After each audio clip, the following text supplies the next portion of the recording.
Yang terhormat Bapak-bapak, Ibu-ibu, salam Pancasila. Bapak-bapak, Ibu-ibu yang melihat video saya ini, tolong jangan lupa subscribe, like, dan di-share.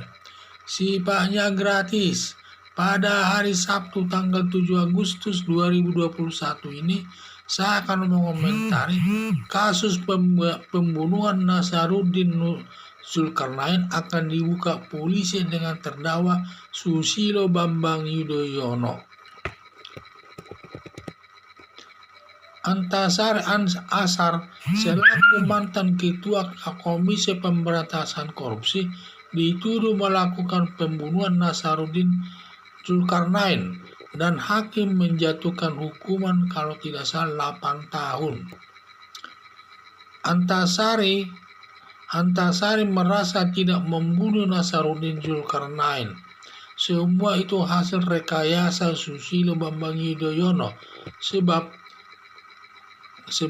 Mas Aulia Pohan ditahan, Antasari selaku ketua KPK dia tidak mau ditahan di luar tahanan, tetap ditahan oleh Antasari ketua KPK karena Aulia Pohan ini adalah besan daripada Susilo Bambang Yudhoyono. Setelah Antasari keluar dari tahanan, di mana Antasari melaporkan kasus pembunuhan Nasaruddin Zulkarnain kepada polisi dengan pelakunya adalah Susilo Bambang Yudhoyono. Kalau nanti benar pelaku pembunuhan Nasaruddin Zulkarnain yang didukung minimal 2 alat bukti, maka perbuatan Susilo Bambang Yudhoyono ada 2 kasus. 1. Kasus pembunuhan direncanakan atas Nasaruddin Zulkarnain.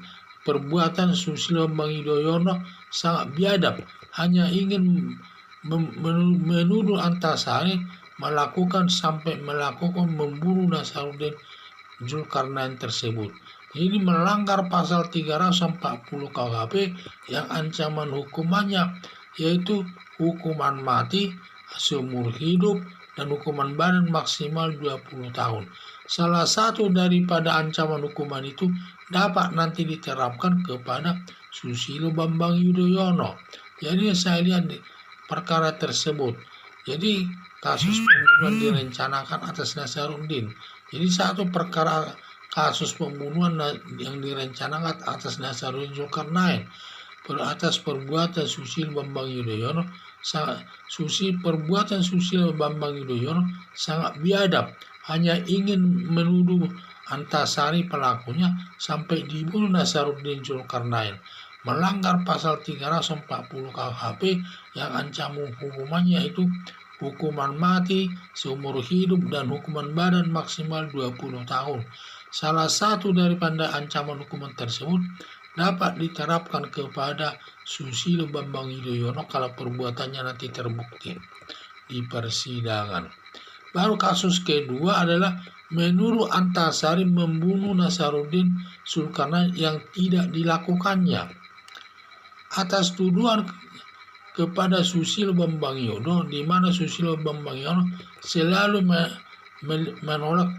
selalu menyatakan tidak terlibat dalam kasus Antasari membunuh Nasaruddin Zulkarnain. Biasa dalam kasus kejahatan, di mana pelakunya tidak pernah mengakui perbuatan kejahatan yang dilakukan.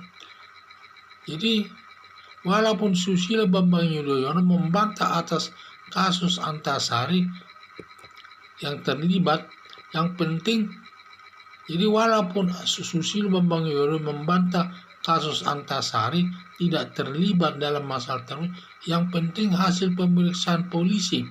Bila nanti polisi menemukan minimal 2 alat bukti, sudah cukup untuk menyatakan Susilo Bambang Yudhoyono sebagai tersangka atas rekayasa pembunuhan Zulkarnain tersebut yang dilakukan oleh Antasari. Itu kalau memang nanti sudah didukung minimal 2 alat bukti, maka Susilo Bambang Yudhoyono dapat ditetapkan sebagai tersangka, yaitu melakukan rekayasa pembunuhan atas Nasaruddin itu dengan terdakwanya Antasari tersebut.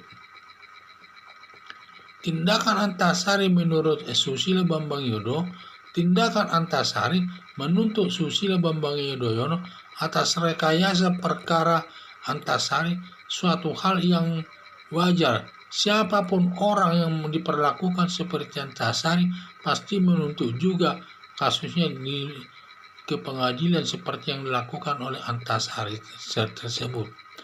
Harapan saya polisi agar segera menyelesaikan kasus Susilo Bambang Yudhoyono atas rekayasa perkara Antasari yang dituduh dia melakukan pembunuhan Zulkarnain tersebut. Hal itu sangat menyakitkan memang. Tidak melakukan perbuatan kejahatan tetapi dituduh melakukan perbuatan kejahatan yang tidak dilakukannya. Ya walaupun demikian perbuatan Antasari ini wajar menuntut sampai ke pengadilan. Karena siapapun orang yang diperlakukan seperti Antasari pasti juga menuntut ke pengadilan untuk diproses sesuai hukum yang berlaku. Sekian dan terima kasih.